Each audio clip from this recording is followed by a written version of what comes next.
everyone, and welcome to issue number 19. We're almost at issue 20. Ajax of the monthly Dive Into the Longbox podcast. How you doing? I'm doing great. Dude, we got a very fun issue lined up, a very different type of issue lined up, and a very fun one-shot coming later on. If you're listening to this episode, we just uploaded our Wildstorm Gallery trading card unboxing, so definitely go check that out. They were a lot of fun.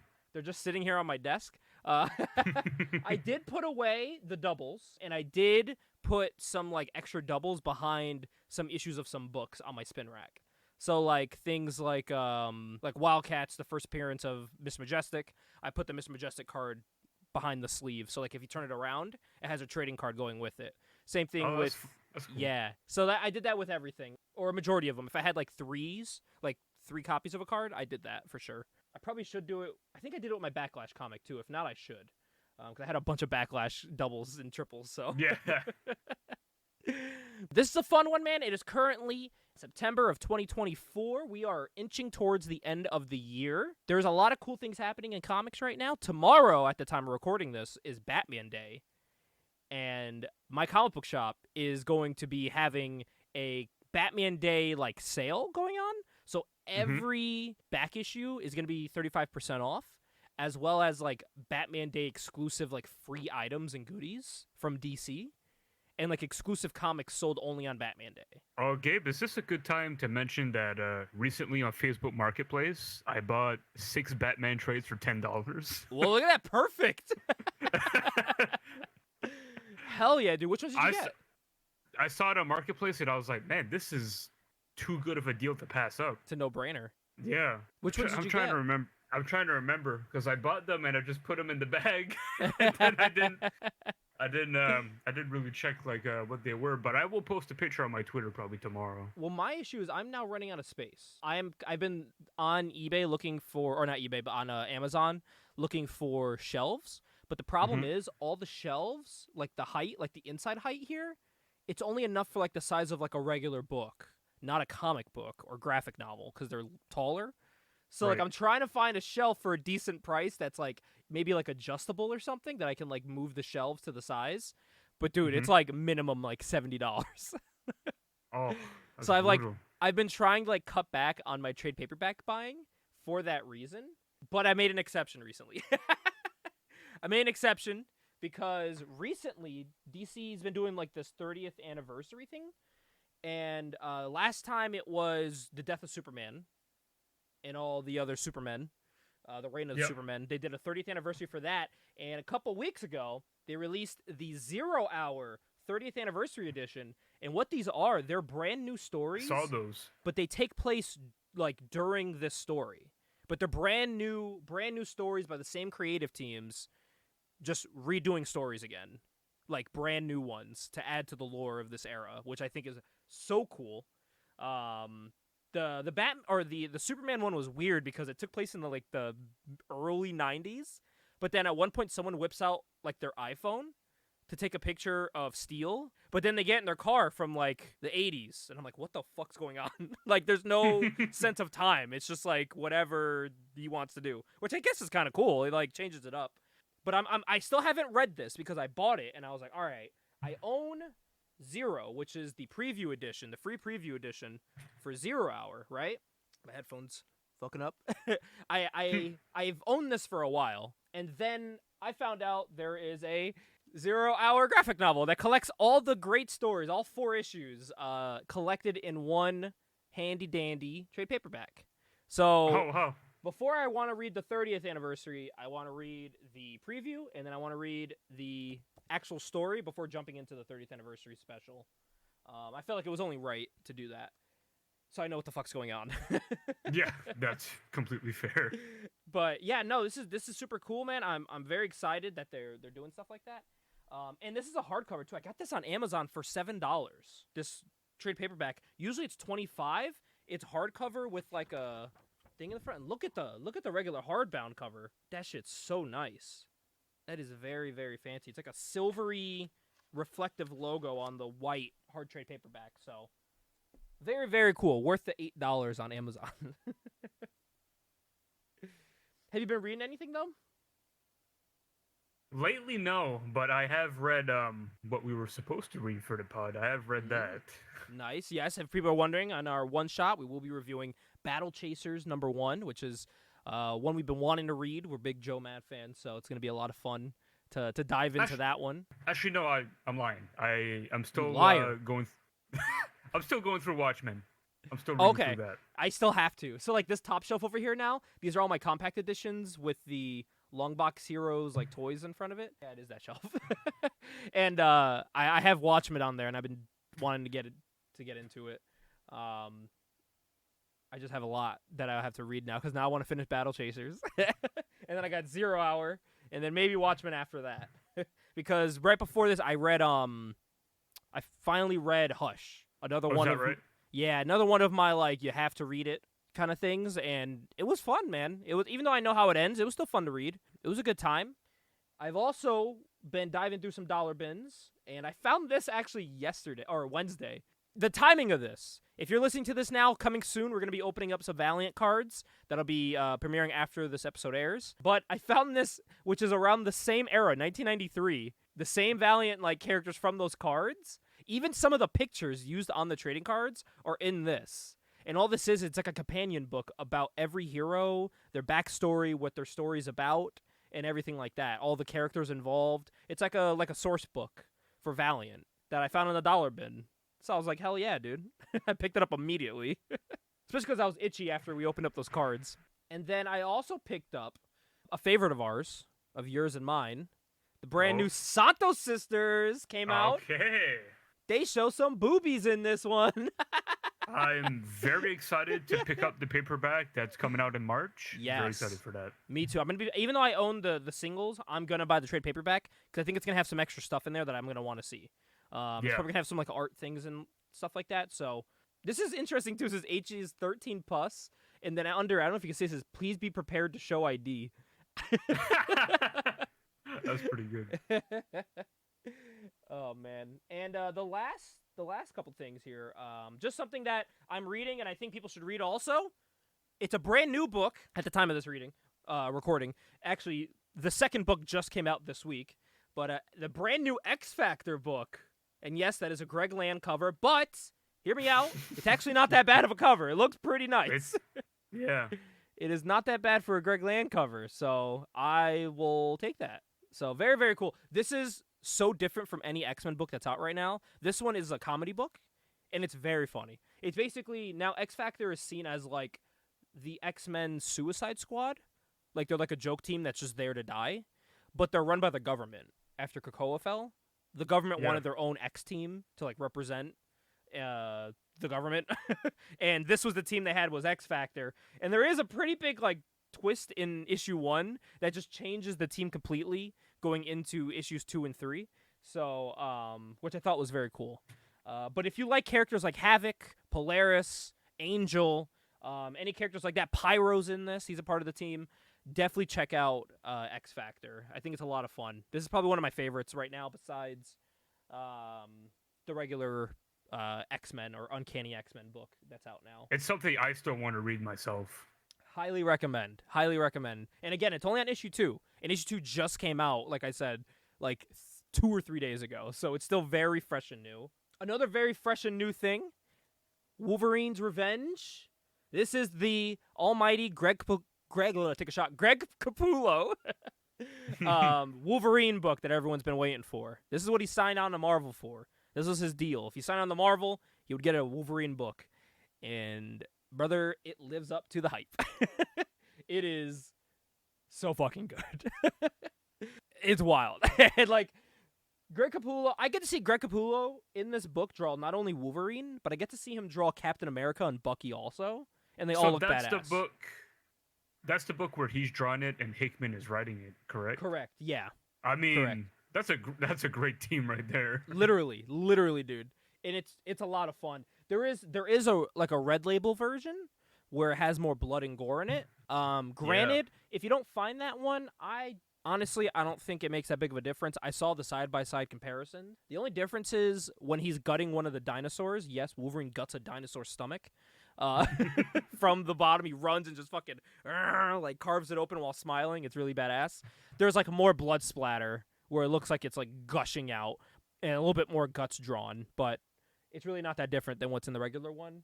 And at the end, there's like an image of Wolverine like reforming from bone and nothing.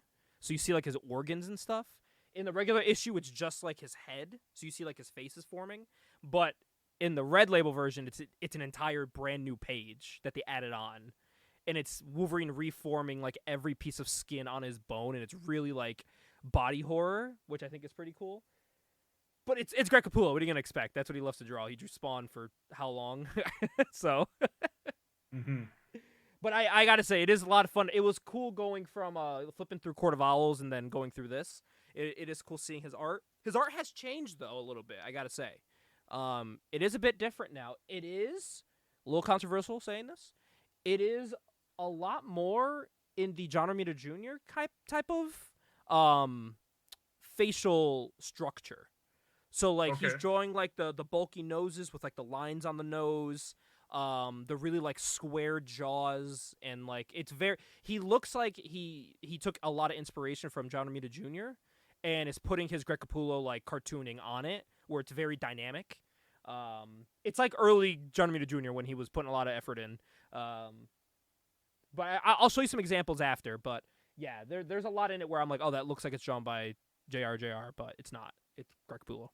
But there is some scenes where you look at, like, for fun, I'm looking at Wolverine, and I put, like, my hand over the top, and I'm like, yeah, it's Batman. Like, he's just drawing Batman with claws. Like, this is the closest we're going to get to Dark Claw, man. Like, the man that is iconic for drawing Batman is now drawing Wolverine. It's the closest we're going to get. I'll take what I can get. And the last thing, Ajax, there's only one other thing for me. This is actually probably my book of the month, I will say.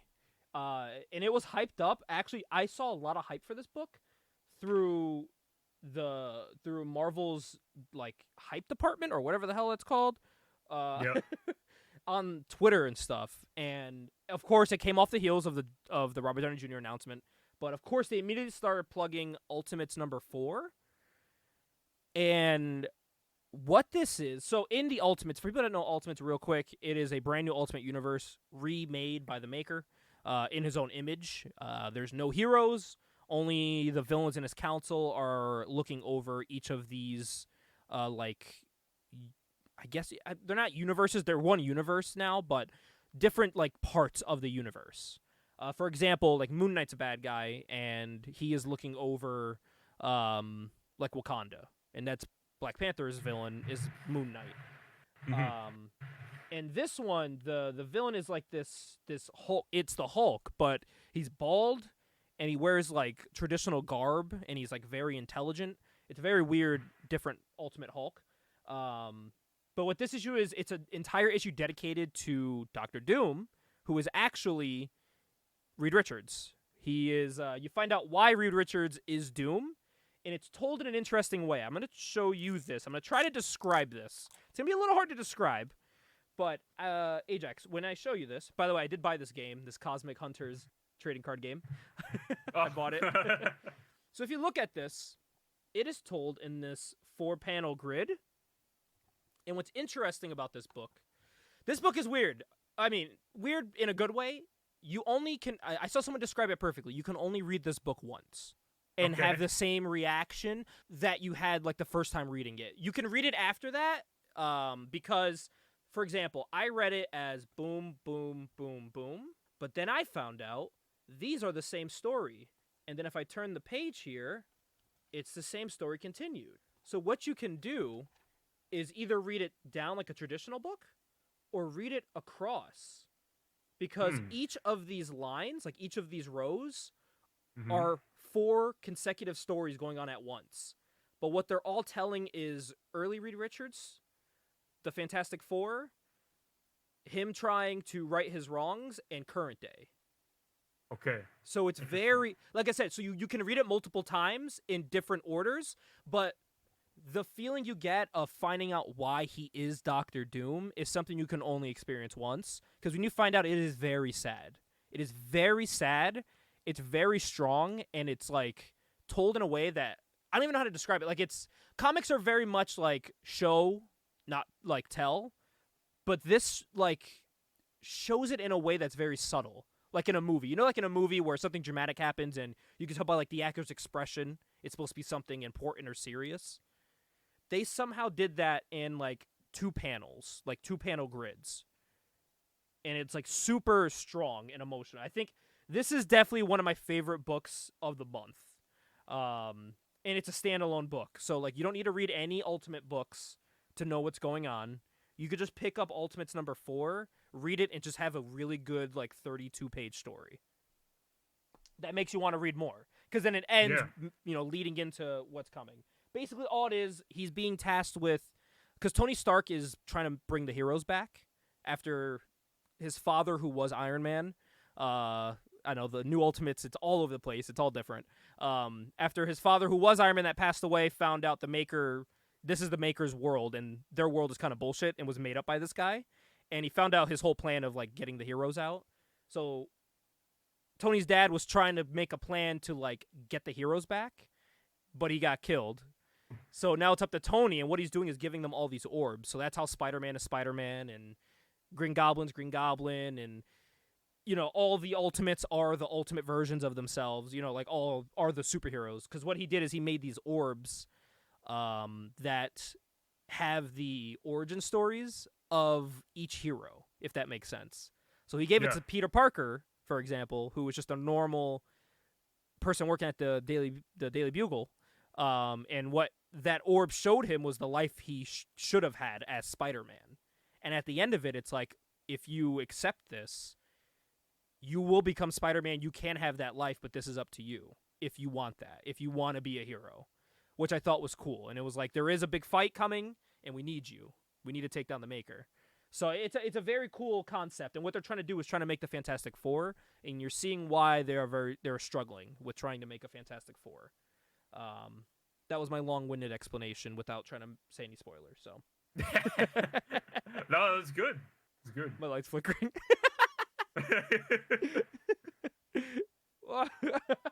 But yeah, that's what I've been reading, man. I've been reading a lot of like older stuff too, but not like anything really to write home about.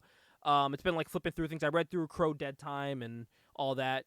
Still haven't seen the movie. I said I was gonna go like a week and a half ago, but I'm like really hesitant. Let's really make scared. a pact to not see the movie. How about that? Yeah, dude, I'm fighting myself. Like, I want to see it in theaters. Cause I know if I watch it at home, I'm not gonna care. Cause I'm just gonna be doing other stuff. So if I'm at the theaters, I'm sitting and I'm focusing on it, and I can get like an opinion on it. Cause if I'm at home, I'm gonna end up on my phone. I'm gonna end up drawing. I'm gonna end up doing other stuff. Maybe falling asleep. You know what I mean? So if at least I'm at the theaters, it's an experience. So we'll see. Maybe this weekend. Maybe stop by Spirit Halloween and then go see The Crow. I did see a scene though where they're in a bathtub smoking a joint, and I was like, "Oh my god, I'm gonna off myself, dude! Like, this is not, this is not what I want, man." Literally, I told Drew this. I was like, their way around this was literally just saying, "This is a guy named Bobby, and his girlfriend was killed, and now he's brought back by the Crow." That's all you had to do. Just don't make it Eric. And I think people would have been way more open to this because it would have been a new character that's like a modernized character. You know what I mean? When you say this is Eric and Shelley, that rubs everyone the wrong way immediately from the jump. Because I get wanting to make him look different from the other ones, which makes sense if it's a different guy. You know? Like, I hate the design as Eric. I mean, the design's goofy in general, but I hate it more because it's Eric. If it was like, oh, this is like a random dude that is like a rapper and maybe they got killed in a shootout or something, I'd be like, okay, at least there's a story reason why he looks like that, you know?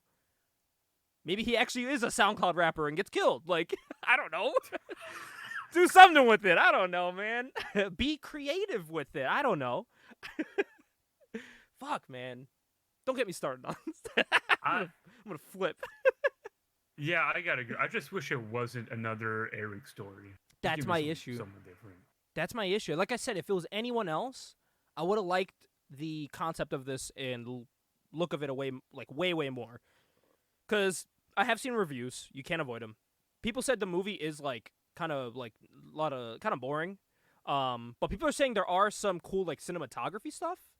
which I'm like, all right, that's cool. Like they said there is a lot of goth in it, like gothic elements, like a lot. And I'm like, that's cool that they kept that. Very happy they kept that at least. And people are like, yeah, there's some cool looking pictures you can take from the movie, like screenshots. But a lot of it's like they won't see it again. And I'm like, all right, whatever. Whatever. Yeah, take it. Jesus. I'm gonna shut this flickering light off here. Can we just get like a Crow animated movie instead? Can we just get that? Dude, that's literally so. All right, this is gonna sound dumb, but I was on Reddit, and I'm on the Crow subreddit. You know what I mean? First mistake already. Well, Justine she was asleep, and then she woke up and went on TikTok, so I had nothing to do. So, and I went through all of the threads on the forum page I usually go on for comic books. I was like, let me see what's popping on Reddit. Right. And as I was scrolling through, they're like, how would you have fixed? They're like, enough like complaining, like, how would we fix the movie if it was up to us? And I go one word, animated. Just make it animated. I said you could make it like that 3D, 2D that like X-Men 97 used, where like there's not a lot of animation going. It's like it's just moving a 3D model to look 2D. You can do that. I said you could do it 3D, you could do it 2D. I don't care how you do it, as long as you keep the look of the book. That would be cool. And put it in that 80s world. Make it a timepiece like the book is supposed to be. You know what I mean? The book takes place and happens like in late 80s, early 90s. Put it there, you know? It's really not that hard. No. It's not that hard. So, yeah, whether you want to make it animated like, I don't know, whatever 3D animation studio is around, or you want to make it 2D, I don't care. As long as it looks like the book. That's all I would want from the Crow. Was there ever a Crow animated? No, but there was a Crow live action show called Stairway to Heaven. I have it. Which was filmed in Canada. And it has the dude from John Wick playing Eric, the bald guy from John Wick, who was like a fanboy of. Have you ever seen John Wick? Yeah, I've seen. I've seen all the movies besides the last one. So I still need to see John Wick 4. Remember the dude that he's fighting, the bald Asian guy who's like obsessed with him. He's like a fan of him almost. They're fighting in like that like building where there's like a bunch of like glass in between them. Oh yeah, I do remember that scene. Okay. Bald guy. I'm typing John Wick bald guy. Yeah, this guy here. That's in the third movie, is it? I believe it is. This guy here. Yeah, John Wick Chapter 3. He plays Eric in Stairway to Heaven. Yeah, holy shit. Yep. And it's funny, I own that DVD, but you know what's fucked up? I have the DVD set of that first season, because it was only one season. But you know what's fucked up? It's Canadian. So it's kind of region locked unless I change my region on stuff to watch it. Like I can give you a tip. What? You can sail the seas and find it. I could, but I also paid $30 to have the physical. So I'm like, I want to get some use out of the physical. You know what I mean? Because I got my crow right here, my big mural of the crow. They make like all region players. I have to buy one. I don't have one, unfortunately. Right. Okay. So unless one of my old ones is that, I gotta check. Maybe it is. Oh, maybe the one that plugs into my computer is. Maybe. I guess we'll have to find out. Maybe this one is. I guess we'll see. I have to double check. But yeah, I own that. I like owning a lot of my Crow stuff physical because I want to put it on like my shelf of stuff. I have like a representative of like everything. That's fair. Even like I have like fan art too that's like posted on the wall from a con I got. It was like $50 and I was like, fucking take it. Like, give me that. It's cool. It's like a painted piece of Eric, so it's cool. And then I got my James O'Barr signature on the wall too. I still want to meet him. That's the last thing. I met Jim Lee. I want to meet. I met Eric Larson. Met Jim Lee. I need to meet Todd. I need to meet Rob Liefeld, and I got to meet James O'Barr. Those are my top 3 right now. Oh, and Ed McGuinness. So those are my top 4. That would be like, hello there, young man. You want me to sign your Spawn figure? Figure. Dude, the way he says figure cracks me up. I love that video of him where he's like, "You went to the store and you got me the female." That's a fucking character. That's crazy. What a goofball he is, dude. Oh, Gabe, I can probably tell you. So I use this website called Book Outlet, and the reason why I use Book Outlet is because they're a website where they take like overstock and like they sell it for like 50% off. Book Outlet. So like let's say like Barnes and Nobles has like too many copies of a book, right? Yeah. They'll send it to a place like Book Outlet, and Book Outlet will just sell it like under retail value. Oh wow, you're right. So that's where I get a lot of my trades. Holy shit, this is cool. And I just got my order of trades in the other day. Really? Yeah. So if you want to know what I got, yeah. I got the Dark Knight Returns, the 30th anniversary edition. I got I got The Agency by Paul Jenkins. That's one of his creator-owned titles on Image. Okay. I love Paul Jenkins so much, especially after I read the Century miniseries that he wrote. Yeah. Like he immediately became like one of my favorite writers, to the point where I was like, I have to seek out more Paul Jenkins. Like, he's so good. I got the Black Widow, the complete collection, which is the Marvel Knights Black Widow, which is Yelena. Yeah. Not Natasha, Yelena. I got Namor King in Black, which is a recent Namor story, and it's written by Kurt Busiek. Is it? It is, yeah. Oh shit. And I saw the name Kurt Busiek, and I was like, well, it's got to be at least decent, you know? Damn, dude, I just told you I'm cutting back on my fucking trade paperbacks. Now I'm like looking through the set. Oh man, they got the new ROM omnibus. Right. Oh fuck, I need that for my dad. He wants that for Christmas. Oh shit. Better make an account and wishlist it. I'm going to buy him ROM, dude. It's available. I'm gonna fucking order that. I'm gonna get 2, one for me. What else? I got something called Year One Dr. Octopus. It's like an origin story for like Doc Ock. Really? It came out like a little bit before Spider-Man 2, from what I understand. Yeah. Oh it wow. Seemed intriguing. Dude, they even have like the Marvel Masterworks hardcover graphic novels. Yeah, they do. For like they do. They have $35. everything. They usually like $80 for those usually. What the hell? I know. Whoa. Banicula. I read that book in school. There's a comic book? The last one I got was Arana. It was the Spanish Spider-Woman. Hell yeah, dude. That is awesome.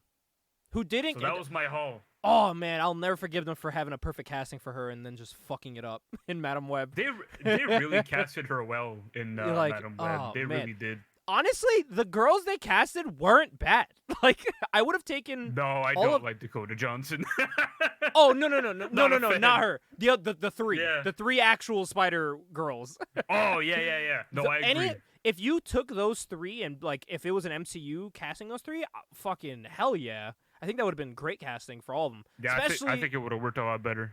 Especially Sydney Sweeney being cast in that role, but she is talking to be something else in Marvel, and I'm hoping it's Black Cat. I know it's corny to say, everyone's saying it, but come on now. Come on. Has to be Black Cat. I just want a Black Cat live action portrayal in general. Like, I've been waiting for that for years. Exactly. That's how I'm hoping she would be perfect. She would be, yeah. So I'm hoping that's the case. I'm hoping they bring her in for that. I think I blew Gabe's mind with this website. Dude, he's enthralled by it. I'm like fucking scrolling through this. I'm like, there's so much on here, dude. Damn. There is. Oh man, they got the Spirit. Oh my god. You know what's nice, Gabe? So because they have a point system, like the more you buy, the more points you get, and you can use those points to like buy more books like in the future. Oh my god, I need shelves right now. Because the issue is like I have shelves, but I have to lay them flat. And when you lay them flat, they take up more space because like they're now wide instead of going straight up. Yeah. So if I have a shelf that's like, even if it's like the same width, I can fit way more books on it because now they're standing up. That's just the issue. So I really don't have like too. And what's fucked up too, I was in my room today trying to find one of my comic strip graphic novels. I guess you call it a graphic novel. It's like a collection, but I couldn't find it. But I found more graphic novels, and I was like, "Fuck, dude!" Of course. I found more graphic novels, and I actually found more of those like I found like an unopened like pack of like random books like that I got at like in New Hampshire and all that. And I found like a random pack, and I was like, "Oh!" And I opened it up. It had 2 good books in there, and I bagged and boarded them. It was like a X-Men Adventures with like Gambit fighting himself, and then the other one was a Captain America cover. I think it's Captain America number 345. Let me double check this. It's a very cool cover. Yes, it is Captain America number 345. Let me show you. Oh, you can see it here. Right here. Very cool looking cover with U.S. Agent and Cap. Yes, I like that. Yeah, so I'm like real interested in this. I'm also gonna buy this. I was trying to see if this is J. Scott Campbell, and it definitely is. You can tell by the way everything's drawn. Damn, I need this ROM. Yeah, I have like ADHD right now, dude. I'm all over that. You fucking blew my mind. I don't know what to do. But yeah, I found this was one of the other ones, and I put it away. I believe this is it this one? Either this is or the Gambit book I have is the one that has like KB Toys ads in it. I think it's the Gambit. It's the Gambit one. X-Men Adventures. I don't remember which one it is, but this one right here, Solitaire, and X-Men Adventures number 14. And in it, there's like a KB Toys ad, and it's like, use this coupon on October 14th to get the exclusive Ghost Rider comic for free at KB Toys. And I don't know if I sent it to you, but I sent it to Drew, and I was like, you think this coupon's still valid? Did you guys have KB Toys in Canada? I don't know if it was over the border or not. We have Toys R Us. Oh, you still have Toys R Us, you motherfucker. We do. Pissing me off. This was KB Toys. KB Toys was their competition. It was actually, listen, I'm going to say it was better than Toys R Us because everything was cheap. Whoa. Yeah, dude. Literally, you could find everything you could find at a Toys R Us. But you see the size of the store. They were all like this big. They like weren't too big at all. But dude, everything was like way cheaper. And when you would leave, they would have a bin of like $2 toys. And it would be like new toys. I remember going there and they had like a $2 bin of the WWE Classic Superstars. And I'm like, what? And like my grandfather like bought me all up. They had like a whole bunch of them. They had like exclusive toys for KB Toys. Like I have one on my wall. It's the WWE Backlash Tajiri. What they did was they repackaged classic toys in just like a new packaging and said it was exclusive for KB Toys. Of course. But dude, they were like, now they're $25. Nate bought mine for like $20-something as like a memento to put on my wall because he knows how much this like it's dumb, but this figure had like a lot of memories for me. It like meant a lot to me. It's super boring. Like there's nothing going on. There's no decals, nothing. No logos, anything. It was super, super sentimental to me. And I loved it. And I still have it on my wall right here. I'm looking right at it. But like KB Toys was like that. I remember going to KB Toys when they had the Fantastic Four movie would come out because there'd be a KB Toys right next to the movie theater in a place in Connecticut called Plainville, Connecticut. You would leave the movie theater, and in the same parking lot was a KB Toys, so we'd always stop by there before going home. It was funny because, like, when Spider-Man came out, they gave you the ad of all the toys coming out, and I was like, I know KB Toys, but I have all of these, and they did. They always had toys. Whenever a movie came, you never had to wait or hope they had it. You went to KB Toys knowing they were going to have it, and you walked out with it. It was the fucking best. God, I would have bugged the shit out of my mom. Dude, it was so fucking cool. It was like, you see how packed, like, there's a picture here for the listeners. It's just packed full of toys, like, just stocked to the roof of toys, and it was like this every time I went in. It was never empty shelves, always stocked up, like, everywhere I went. And there was a KB Toys, like, in the malls. They were in shopping malls. They had their own stand-up stores. Like, they were everywhere. So they were more convenient, too, than Toys R Us. You know, they're both gone. Yeah. So, Yeah, this is KB Toys was big here, man. It was big. Toys R Us was too, but Toys R Us started overcharging for shit and started pissing me off. So, nonetheless, I get a little angry when I talk about Toys R Us. Get a little twitch in my eye. Granted, if I go to Canada, which Canada's like not far from me. If I want to drive, not at all. If I want to drive over there, I could go to Toys R Us, and I'm gonna buy something. Like, I mean, I'm gonna buy something I don't need, but just to say I did it. But yeah, but KB Toys had comic books, which was cool. So they had like spin racks and all that. I don't know if they had. I know Toys R Us had like exclusive like ads on Marvel. But I don't know. Oh, this is it right here. This is the ad inside the thing, inside the Gambit one. This is what it looks like right here. I want to whip up some real action. Free Ghost Rider collector issue. And it was like exclusive at KB Toys. Yeah, they had cool stuff like that. KB Toys reprint of Ultimate Spider-Man. Like, they had their own reprints, bro. That's with, like, crazy. And like when you would open it would have ads for toys on the inside, which is cool. Oh. So like you knew it was like a KB Toys reprint. Yeah. Damn, dude. Memories. Take me back, man. If I could go back to 2004 or like 2003 with my current money that would work and my current age, dude, I'd buy everything up I ever wanted. I would go to the old comic book shops I went to with my dad that closed. I would go to all the KB Toys, Toys R Us. I'd go everywhere, dude. Just buy everything up. Oh, I'd go broke. Same. Take me back, man. Take me back. But hey, another thing when I was growing up, Ajax, I don't know if you guys know this. There's a thing called the newspaper that you would read. There is still some out there for you kids. And the newspaper would have news in it. And guess what? It was on paper. So, in these newspapers, with all the sadness and depression that my grandfather would be reading Sundays at my great-aunt's house for breakfast that we'd always have every week, he would hand me over the Sunday funnies. And what they were comic books. But in a newspaper, and you got them every week, and they were always new. It was a new story every week. Sometimes, every day.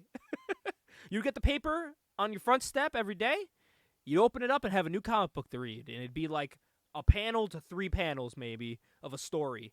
And at the time, they were basically like what memes were, or memes are now, because it'd be like a really funny quip about like a funny topic, and like my grandfather would be like, huh, and like he would cut it out and like put it on his wall because he found it to be funny. So to this day, I will try to stop by his house. Maybe if I can this weekend, I'll try. And take a picture. I can guarantee you he still has a pinboard full of comic strips that he found funny. A lot of them meant a lot to me. Things like, I don't know if you guys have heard of the show called The Boondocks, which has crossed over into pop culture on Twitter. Very much so. It is everywhere. And it started, go figure, as a Sunday comic strip. And I would read it with my brothers. My brother Mark was into like that graffiti art style of like the very like big hair and like big pants. Like everything was like squares, circles, or triangles when you drew. That's how everything looked. Mean, that was the style in like the early to mid 2000s. And I love it, man. I still love it to this day. Jim Mahfood really perfected that too with his like graffiti style when he drew like Girl Scouts and stuff. And it's actually like a huge inspiration for why my Sheedy and K books, mine and Sinide's, are drawn the way they are. they like to take from that. So like the very sharp angles of everything. But there was a lot of comic strips that were out. So I thought, Ajax, why not take a look at some comic strips? And I know like sites, when I looked at sites, it was showing me like things that were comic books that were pretty big. I wanted to look at like actual comic strips that are not only old but still ongoing, that the people like, that the people are voting for. So I went to this site called ranker.com, and what it does is people vote and rank what they feel like is the best things of whatever that topic is. And today, It just so happens to be comic strips. There is like a list of there is a long list here. We're gonna do top 20, okay? We're not gonna go too crazy because he has things in here like The Amazing Spider-Man by Stan Lee. Like, no one remembers that. No one remembers that. I mean, it's iconic, I guess, if you're a comic strip fan. But this is the thing too. A lot of comic strips, I didn't have a lot. I didn't read a lot. I would kind of read whatever my grandfather handed me, and I would just go on with my day. I'd rather read about the X-Men blowing up a Sentinel than a teenager arguing with his dad as a joke. You know what I mean? But now I appreciate comic strips more than I did when I was older. And the reason why I got itchy to talk about this with you, Ajax, is because me and Sinai want to make a weekly comic strip. We want to turn really? Sheedy and K in 2025, starting. We already have the dates. We have about 20. We need about 52 to 56 topics to draw and write about to be funny. We have about 10 to 20 of them, and half of that are just holiday themed because, you know, it's going to be every week, so there's going to talk about holidays. So a lot of those were easy to come up with. But, like, the everyday topics, those are kind of tough. So I've been turning a lot to these for, like, what did they talk about? You know what I mean? What were some things that, like, they would talk about in these? And it's just, like, everyday things. And I'm like, dude, am I just boring? Like, I can't think of a single damn thing. I don't know. There's some of these. We'll see them on this list that are still drawn and written to this day, to a comic strip released today for the past, like, 30 years. Every single day, which blows my mind. So let's start at number 20 here. Let's see if we recognize any of these, or if you do, or if I do. Dennis the Menace. That's a name I recognize. Oh, yeah, for sure. I don't think I've read any Dennis the Menace, but I've definitely seen Dennis the Menace. Didn't Dennis the Menace get a TV show? Got a TV show and they got movies. Oh, wow. It says here debuted March of 1951.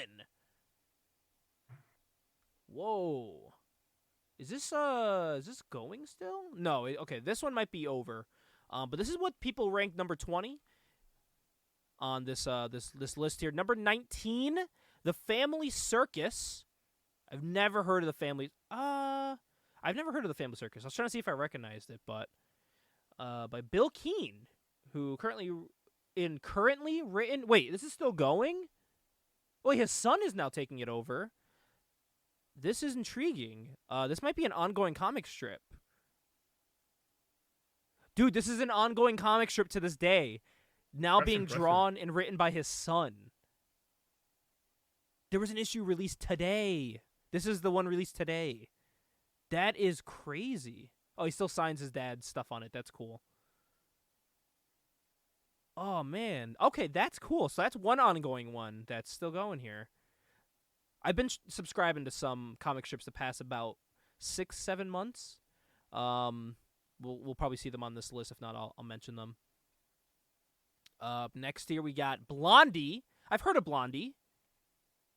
I've definitely seen the dude from Blondie with the the hair kind of going out. Yeah, my favorite Blondie song is "Call Me." Jesus Christ. This says it's been published in newspapers since September 8th of 1930. And this is still going as well. Now being taken over by, it shows the band when I search it on Google, by, again, by a son. Chick Young's son, Dean Young. Comic strip. Not the band Blondie. Yeah, again here. Blondie's another one that's continuing on till today. A new episode. A new issue was released today. Man, it amazes me that it's like going from one family member to another, and they're able to keep like the art style pretty perfect. Because a lot of people struggle to keep that style, but You know what I wonder though, Gabe? what? How do they get paid? That's what I would like to know. Dude, I think so. I'm guessing these are still in newspapers as well. And I'm seeing this here. I'm on a website called Comics Kingdom, and it seems like all of these take me to this Comics Kingdom. And if you see, it's just free trial. So I don't know if they're getting paid from this website. You can also buy art prints from this. You can choose whichever one you want. You put the URL in, and you could buy that comic strip from whatever date it was. Damn, and these fucking things are $120 because it's framed. Holy shit! Anywhere from $120 to $240 for a framed picture of a comic strip, and they have to be selling. They have to. So yeah, I wonder if they're getting paid from this place, and I wonder if they're still being printed in newspapers as well. If they're being paid like a wage to get these done. Yeah. And even then, it's like, how much can you be making? You know? Because how many people really read newspapers now? Yeah. Let me see here. Average. Let me see what I say. Average pay of a comic strip artist. Yeah.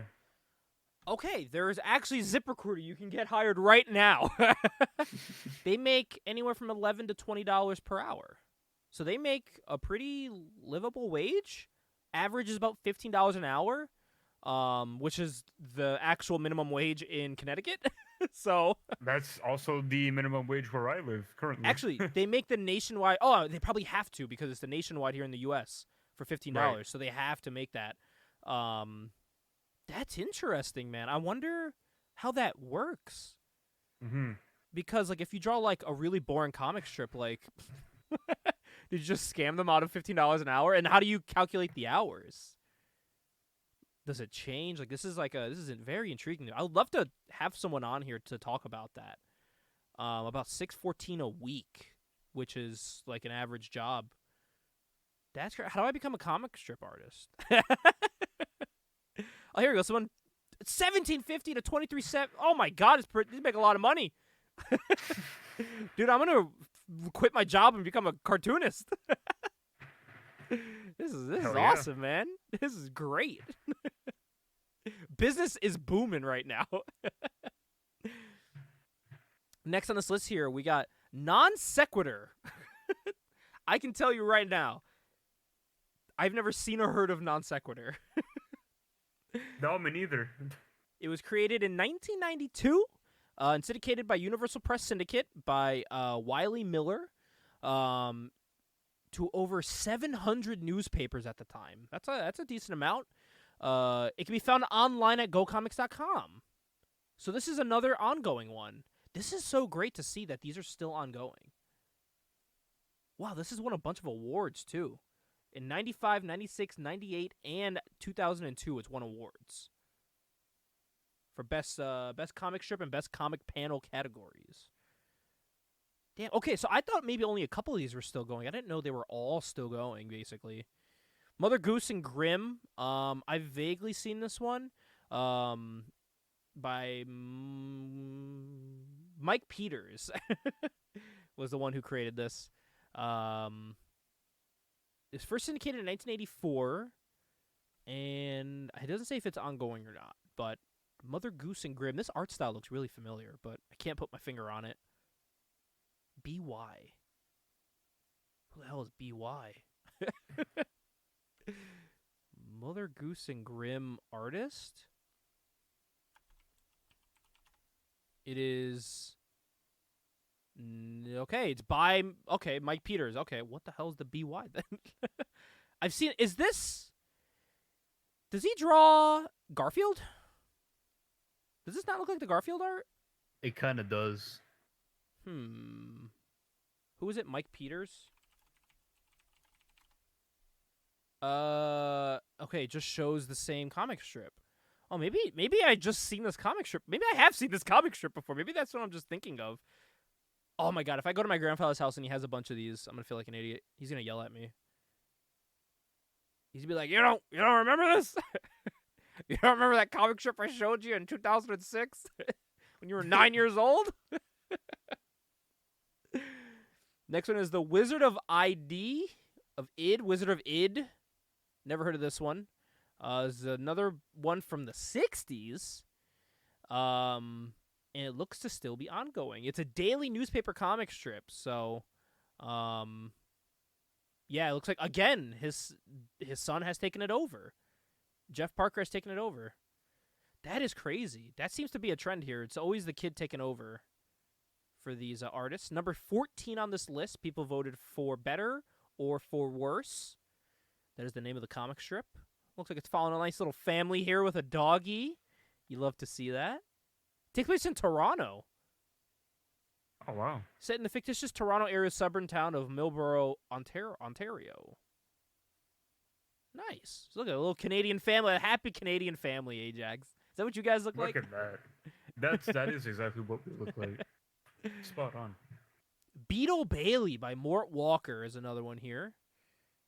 Okay, this one's definitely for like the army folk because it takes place to military themed comic strip. So all the military folk probably were all over that, which is including my grandfather. Hagar the Horrible. Okay, this is one I've seen before. I may not have read it, but I've seen it. At least I've seen Hagar. And wow, as of 2010, Hagar is distributed to 1,900 newspapers in 58 countries and translated into 13 languages. I didn't know newspapers were still popular in 2010. I didn't know either, honestly. We got Baby Blues at number 11. Don't know this one. Don't know this one at all. Rick Kirkman and Jerry Scott started in 1990 and distributed by King Feature Syndicate since 1995. It focuses on the McPherson family and specifically on the raising of the 3 McPherson children. That seems to be another theme, too. There's a lot of family-themed things in these comic strips, which I guess makes sense because you can always do a lot of stories about family. Maybe I should make Sheedy and Kay a family story. Make Sheedy and Kay married. BC. Okay, this is one I've heard. Actually, when I was at the bookstore the other day, they were selling a collection of BC, which kind of blew my mind. I was like, oh, shit. And then I found out there's a comic strip section of the bookstore, separate from the graphic novels. And they had everything from, like, BC to Garfield to Calvin and Hobbes, all that stuff. Bloom County is another one here at number 9. We got Foxtrot at number 8. All right, we have one here that is one of my favorites. This one I still read to this day. Remember I said I still have some subscribed to on the daily? And Yeah. it's motherfucking Zits. Zits is one that I still read to this day. I read this one growing up, too. It's about this son here named Jeremy and his parents. And it's just about a teenager dealing with their parents and the parents dealing with the teenager. He is like a rebellious 90s teen. Even in 2024, he's still written that way and drawn that way. He has not aged a single day. He is still like a 16-year-old guy hanging out at home. And it's just fun little 3-panel stories about a family, you know? And it's still drawn pretty detailed for a daily strip, which has blown my mind. This is probably how they're getting paid here. You've reached your comic limit on this website. That's how you do it. I'm pretty sure this is on another site though. Yeah, here. This is the one. Archamax. Another one. It's just an archive of everything. But yeah, this is one. It's a very fun one. I think for anyone getting into comic strips, I would definitely check out Zits. It's very of the time. They have incorporated newer things like cell phones into it slowly over time.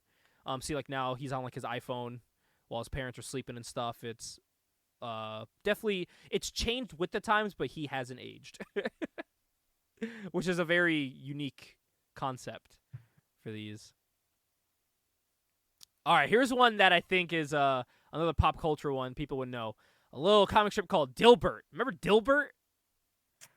Vaguely remember the strips, but I watched the TV show quite a bit. Dude, these are all over my my grandfather's room. I think you can still find these on cubicles around the world.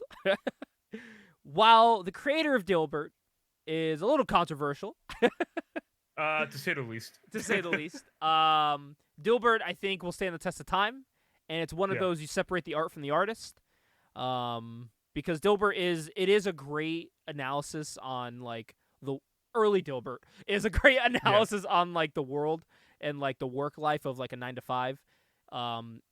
As a kid, I didn't get Dilbert as much. My dad, he loved it. My grandfather loved it. But now that I've worked in a cubicle and I've worked in an office job, I love Dilbert a lot more now. It's still a lot of fun, and it's another one that continues on. There are some still new ones, not as much, but he still pumps out some new ones here and there for Dilbert. So, number 5 is Garfield. I'm shocked this isn't number 1. Honestly, this is one that's in every comic strip to this day. You can still read Garfield. This is, I mean, come on. He had a theme park ride. He had cartoons, live action movies, TV shows. Like, he's had everything. Okay, this is a good segue for me to say that my first ever experience reading a comic book was reading French Garfield comic books at my school. Really? Yeah, you know what a comic book is in French? What? It's called a bande dessinée. Oh, sounds fancy. Sounds French. So I read a lot of Garfield bande dessinés in my time. I'm gonna start calling them that. Like, these are my bande dessinées. But yeah, to this day, man, even, again, as the day of this recording, there was a brand new Garfield released, another daily comic strip. This one, I always knew how he was able to put it out daily. He would just have to come up with some ideas, and they were all kind of the same format of, like, sitting at, like, a table, for the most part. There was some detailed ones here or there. I realized this, too. A lot of comic guys, what they'll do is, like, these comic strip guys, they'll do, like, these small stories, like, every day. And then there'll be, like, one big one on, like, Sunday. One that does that is Zippy. Zippy does that, where throughout the week, it's all little black and white, like, 3-panel grids. But then at the end of the week, he'll have, like, a full, like, 8-panel, like, fully colored story that he'll do. Get all the work. And I'm guessing that's one that's in the Sunday paper, so that's the one that everyone will read for the most part, the most of them all. But Garfield's one that I can see why it's been a working concept for a while. I've watched some Garfield. I haven't read a lot of Garfield, though. I feel like I would like it. Oh, I've read a ton of it. I haven't read a lot of the Garfield manga. But when I was at the bookstore, they did have a collection of Garfield. So I was thinking of picking it up. They actually had a collection of Zits, too, and I was like, oh. And I almost walked out with it. Garfield, to me, is such a comfort read. Yeah. Like, I don't know what it is. Like, you turn your brain off, you read it, you have a couple laughs. I feel like this is to you what Zits is to me, because I see Zits that same way. Yeah. You read it, you get a chuckle out of it, have a good time. Nothing too dense, you know. And man, when I was a kid, I was so excited when that first Garfield movie came out. I was very excited for that. Yeah. And it looked great. He looked just like this. Like, he looked too off also. So, yeah, man. Oh, man, this is a good one. This is me, man. It's Monday. I need a little extra comforting. That's how I look every morning. I've also noticed this too in comic book strips. If you're getting into comic book strips, a lot of reused panels. You'll see that a lot in comic books, comic strips. Like even Garfield. Like I feel like I've seen Garfield in this pose every single time, and it's just getting easier now with digital because now you just copy and paste, which I don't blame them. Because now I'm coming up with ideas for CD and K, and I'm like, all right, how do I make it so it looks like something similar to the last one? You know, like trying to make it as easy as possible. That's what you gotta. Hey, that's what you gotta do. I feel like in comic strips, it's more acceptable if they were doing like a 32-page issue. Yeah. People would be like, oh, "Come on, man! Like, stop the bullshit." And I think too, you're reading these for the humor, for the little funny joke at the end. Yeah, you know, yeah, you're not reading it for the phenomenal art. You're not seeing Jim Lee do a comic strip, which I think would be kind of cool to see. I would love to see some traditional comic artists do a comic strip for like a month, you know, or even like a weekly one. I think that'd be cool. Cool do little a concept. Swap. Yeah, do a swap. That'd be really cool. Number 4 on this list is Pearls Before Swine. This is one that it looks similar like to the concept of Garfield, of like sitting at like a table from this image. I haven't read Pearls Before Swine though, I must say. But this looks like it has that similar concept where I see, as I was just saying, a lot of this reused Like this dude in this picture here is the same picture, just tweaked his direction a little bit each time. It's mostly the ideas that they're coming up with, which I'm slowly finding out is what these are all about. See, I haven't read Pearls Before Swine. Number 3 is, I don't know if you heard of this, Ajax. It's called The Peanuts. I mean, yes. You ever heard of The Peanuts? Is this still going to this day? Oh no, it doesn't look like it is.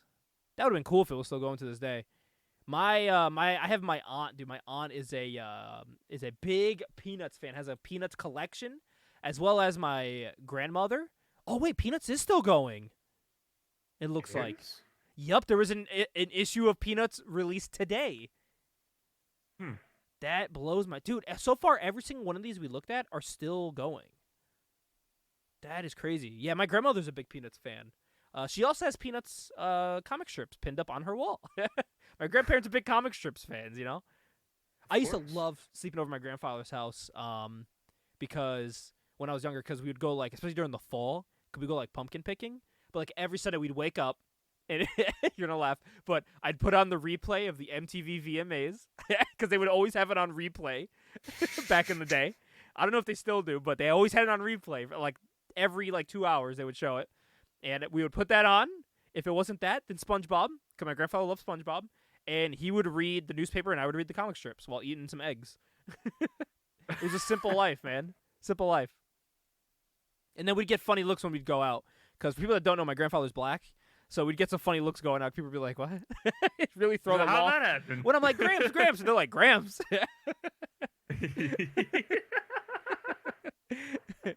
Yeah, we get some interesting looks, but yeah, he'd sit there with his cigar and read the paper. So I think he still does that. I think he still does. So number 2 on this list is The Far Side. What the hell is The Far Side? I've never heard of this. This is above The Peanuts. Huh. Shockingly, it's a surrealistic humor. Who's this by? Gary Larson by Universal Press Syndicate. From January 1st, 1980 to January 1st, 1995. So this is one that's ended. What is this about? An anthropomorphic, oh boy, furries would love this one, view of the world, logical fallacies and pending bizarre disasters, references to proverbs or the search for meaning in life. Jesus, this sounds deep. How is this a humor? And the last one's a favorite, man, and I think this one deserves the spot. If it wasn't this one, I would have put either Peanuts or Garfield, but it's Calvin and Hobbes. I mean, everyone was reading Calvin and Hobbes. I don't know if you were, but like here, not in as my much area, as Peanuts, but I've read it. Yeah. So like where I grew up, like they would give you had Calvin and Hobbes in your school. This was in my school, like the collective, like trade paperbacks. I guess you could call them trade paperbacks. That's what they are. That's what I know them as now. But they'd be collections. They would be at school for reading on like free time. And this is actually what I was going crazy looking for. It's also why I was very hot when starting this, because I was tearing apart through my room trying to find my Calvin and Hobbes collected edition that I have. And I think I gave it to my nephews when they were younger because they were getting into reading. And I wanted to give them something I grew up reading, so I gave them my Calvin and Hobbes, and now I want it back. I'm going to shake up my nephews for my Calvin and Hobbes. Where is it, motherfucker? Give my Calvin and Hobbes. Gonna hold them for ransom. They're going to be like, you're what? Because they're not going to remember. They probably fucking lost it at this point. But what's interesting about Calvin and Hobbes is that it's so influential, but it only existed for 10 years. It was only around from November 18th, 1985 to December 31st, 1995. So it wasn't around for long, but it's continued to be re-released. When I went to the bookstore, dude, when I mentioned the comic strip section that they had, 80 to maybe 90% of it was different collected editions of this 10 years of Calvin and Hobbes. There was like different sizes. There was like a pocket size, like regular size, volume 1, a volume 2, a full collection, like an omnibus, and like, what the hell? Like, oh, the first year, the second year, like they've released this every way under the sun, and everyone buys it up every other way, like every single way. It even says here, as of January 2015, reruns of the strip still appear in 2015 in more than 50 countries. So Calvin and Hobbes is still being like re-released to this. I'm guessing to this day. I'm thinking. Wait, today in Calvin and Hobbes, is this a new one? Or is this like a reprint? I think it's a reprint. Looks like a reprint, yeah. But it looks like they're still releasing them daily. Like, they're still daily Calvin and Hobbes. If I see a cell phone in one, then I'll know. And if you don't recognize the name Calvin and Hobbes, you'll know it from the Imaginary Tiger book, the guy that has an imaginary friend, or from the little kid pissing on your least favorite sports team. Because that is... Yeah! Oh, my God! Fuck, that is such a boomer meme. Holy shit. Holy shit. If you don't know Calvin and Hobbes, you know what I'm talking about. The little kid with his back turned pissing. Oh my God, you just unlocked the core memory with that one. Yeah, dude, it's Calvin. It's Calvin pissing on your team, bro. Isn't that fucked up? I will say, though, this weekend, I may try to go out and buy one of the collected Calvin and Hobbes editions because I do miss having my old one. And in, like, looking through, like, lists, this always popped up. Calvin and Hobbes was always there. And it's honestly, it's our thumbnail for the episode is Calvin and Hobbes. So I'm a Calvin and Hobbes mark, man. What can I say? It's something that if you haven't read, I highly recommend it. It's very, like... There's no, like, reuse. As I'm flipping through this for you, I'm trying to show you. There's, like, not a lot, like, maybe little to no reuse panels, if there is. Maybe here. But it's still 90%, like, original drawings each panel. So it's still, like, very active. There's stuff happening in each one. It tells a full story in, like, that 4 panels. So it's what I strive my potential thing to be when it's made. It's like Calvin and Hobbes, but yeah, highly recommend, especially for you, Ajax. If you're able to, like, this site here, Go Comics, has the entire collection of Calvin and Hobbes. I would recommend you to check this out whenever you have downtime. Just flip through some Calvin and Hobbes. It's a lot of fun. And it's great. It's about a kid and his imaginary friend. His parents don't even know this thing exists. If I'm correct, Hobbes is a stuffed animal. If I'm correct, like, that's what his parents see. They see a stuffed animal. Okay. But he sees a living, breathing tiger. So, and also, Calvin and Hobbes, as you can see here, my collected edition also had things. It had this story in there, which is a full comic. It is Calvin and Hobbes going, like, having, like, a snow day. And as you hear, there's like a 2-page comic here talking about them. And then it continues on. It's an ongoing story throughout the book, which I think is pretty cool. So they did kind of sprinkle and dive into comic book, like full-size comic book stories for a little bit too. So, and damn, dude, I'm looking at this. Look at, like, the likes and the comments on this site for Calvin and Hobbes. Like, this is still very active, which kind of blows my mind. I didn't think it would be. I will say I'm disappointed that one of my favorite strips didn't make the list. What was it? Too Much Coffee Man. Oh! Why have I heard of that? Why is this not on this list? That's a 90s deep cut for you. Too Much Coffee Man. Oh my God, he has, like, the coffee head, right? Or something? Yes. Oh my God, why do I remember that? Oh my God, why do I remember Too Much Coffee Man? Holy shit, dude. This is me, man. This is me. Oh my God, it got reprinted in Dark Horse. So the creator would make comic strips, and then he would also make comic books. Wow. He would do both. Yeah. There's a Half-Life mod of Too Much Coffee Man. Dude, why do I remember this? This is kind of like nightmare fuel, honestly, though.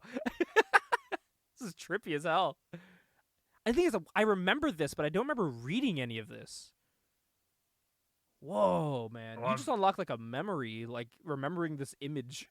This is the image I remember, is him sitting in this.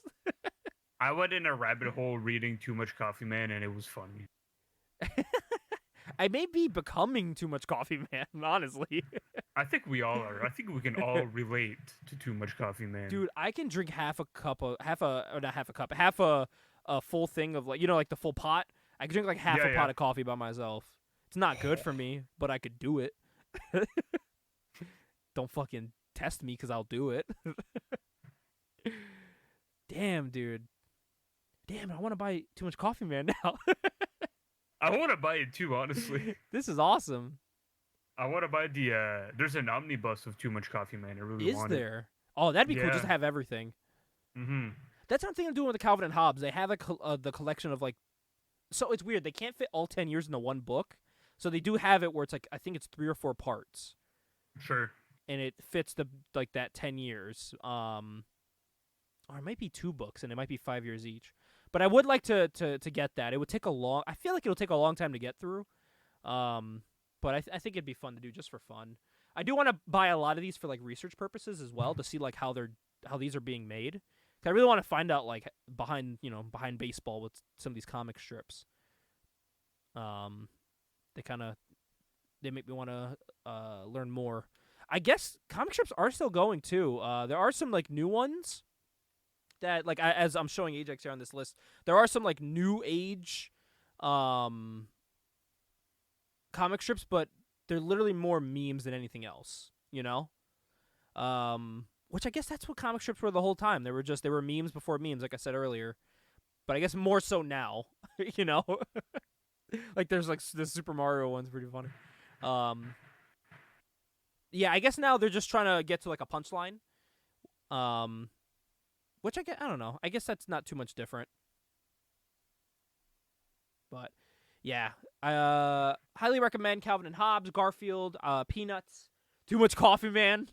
After he just brought that up, Gabe, I have to elaborate. Mm-hmm. He is not a mod in Half-Life. He is an official character. Wait, in the what? base game. What? It says Too Much Coffee Man was included as a bonus multiplayer model in Half-Life Further Beta, released in early 1999. Holy shit. He was added to the base game in celebration of the game's 25th anniversary. Holy shit, dude. He's an official character. Nuts. That is crazy. I'm trying to upvote this Too Much Coffee Man. There we go. Whoa. Like someone just immediately goes, okay. Okay. There was like, dude. Yeah, it's the same person. Damn, dude. Oh, I gotta buy some Too Much Coffee Man now. God damn it, Ajax. Hey, is this on that site? Can I buy Too Much Coffee Man on here? That's a good question. Let's find out. Oh, do I even have the site open still? I have all these comic strip sites open now. Oh, here we go. Too Much Coffee Man. Oh, please be on here. Fuck. Is Calvin and Hobbes on here? Oh, is that a category? Oh, never mind. Nothing. Fuck, how do you not have that? Oh, well. Oh, man, Ajax. Well, I think that was cool, man. It was cool looking at a part of, like, a side of comic books. Because these are, whether people want to say it or not, these are comic books at the end of the day. They're panels. They are. They're paper. They're pen. They're cartoonists making some art. And they're comic books. So I wanted to just, while we may not be deep in the world of comic strips, I wanted to show some love to comic strips for a whole issue. Just to give it some love. Some recognition that it deserves. It paved the way. I mean, there was things that did have comic strips that did kind of make superheroes that we know popular. Things like Spider-Man. A big one was Superman. Superman had a comic strip, and it helped blow him up. So It did. we got to get some love to comic strips, man. I mean, listen. Batman had a comic strip as well. Correct. Like I said earlier, we got Boondocks out of comic strips. Everything Garfield and Peanuts related. So trendsetters. But I'm just saying, Gabe. Whole episode for Too Much Coffee Man. That's all I'm saying. Hell yeah, we need it. We gotta do a one shot. I'm just saying, man. And by the way, while we were going through all those, there is still one comic strip that wasn't on that list, and it is Zippy. And I think Zippy is something anyone needs to check out. And if you're not trying to get into like a deep story of Zippy, just go to the website because it's super colorful. I'm going to show you real quick. Zippy's website is super colorful. It's super out there. It's like super of the time, but it's updated like recently as well. As you see, they're selling 2024 calendars and all that. But the cool thing is, Ajax, if you go to where is it here? There's a part of this for Zippy, and what it will show you is where Zippy was when you read one of the books. So right here, Zippy is still printed daily. This is still one of the daily books here in Seattle Pie. But Zippy's cool because there is a thing called like Where's Zippy, and you can find like if Zippy was in your town. And what the creator does is he just like chooses a panel, and when the panel's chosen, he'll say like, "Oh, this happened in this state," which I thought was pretty cool. I wonder, how do I get to it? There's definitely a way to get to it, and I don't remember how. We'll have to look at it off here, but oh yeah, here we go. His tour. So he's been to Nova Scotia. Oh wow. He's been to St. George, New Brunswick. So if you click this, New Brunswick. Yep. So That's me, brother. If you click it, it shows you which strip was based there, which is pretty cool. That is really cool. So Zippy loves to come to Connecticut, as you can see. I see that. He has been to East Haddam twice. He's been to the airport in East Haddam. He's been to Gillette Castle in East Haddam. He's been to Waterbury, Connecticut. Willimantic. He's been to Eastford, Portland, and Hadlime. So he's been to Connecticut quite a bit. He didn't want to go to Hartford because he didn't want to get shot. Smart man.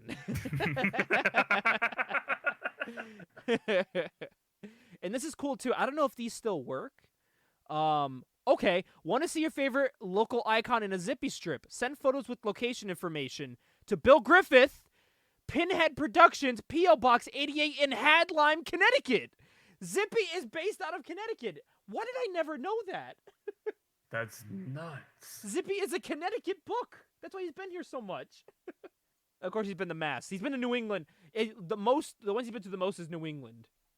Dude, I didn't know Zippy's from Connecticut.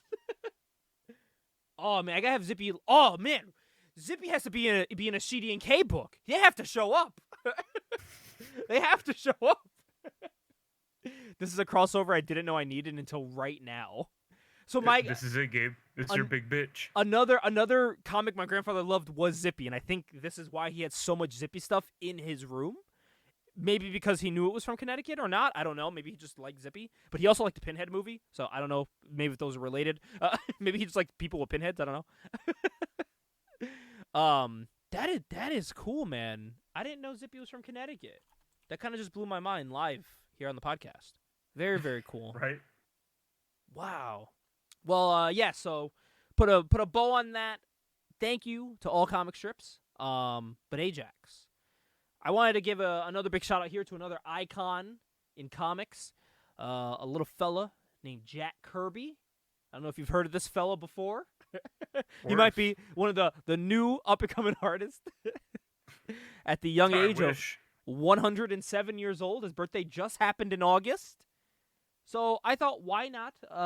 Real quick, man, are there any Kirby creations that come to your mind that really are like your favorites or that you feel like kind of changed the game? I guess really any Kirby creation has kind of changed the game in the world of comics, but I don't know if there's any specifically that you're a fan of.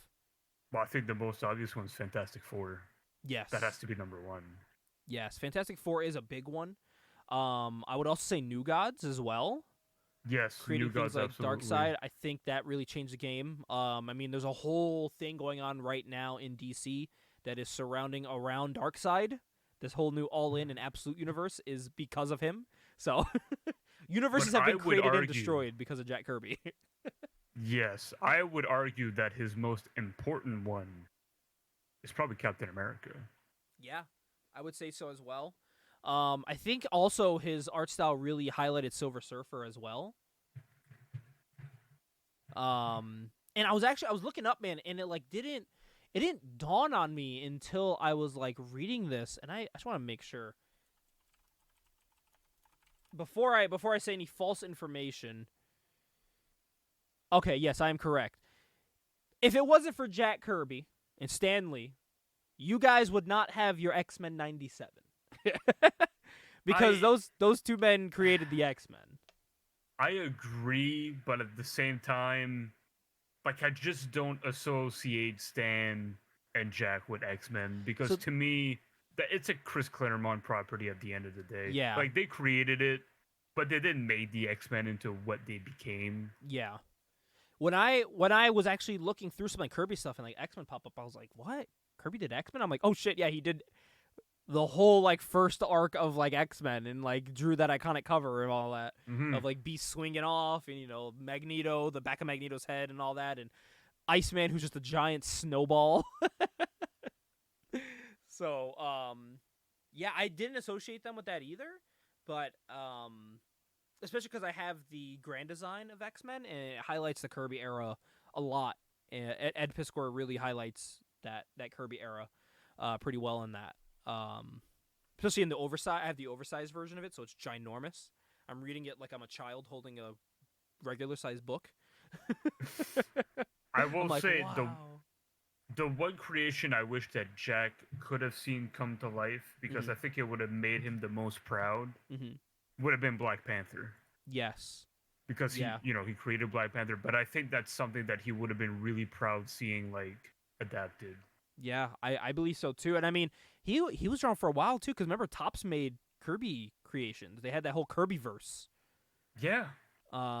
Which is like crazy that he was still printing stuff right up to the end. He was and he doesn't get his just due. I think he's just starting to get his just due now with projects and like being mentioned in things, because Stan kind of had a chokehold on that for a while.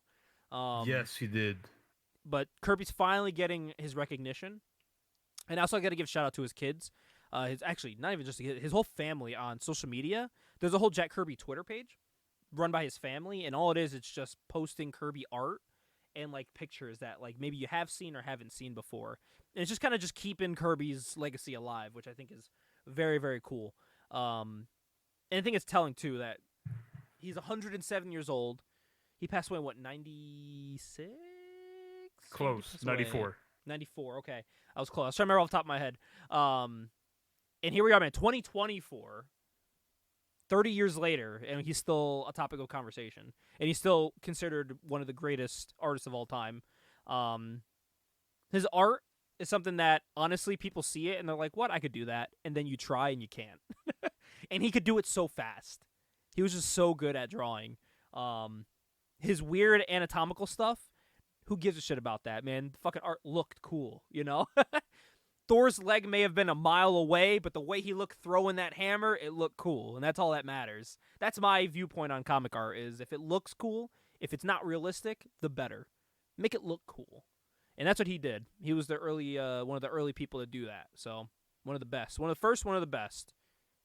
There's a famous story that Jack's wife had once told the founders of Image that Jack kept close tabs on them because he was a really big fan of the fact that they were promoting creator-owned rights, like books, because that's the entire reason why Jack left Marvel.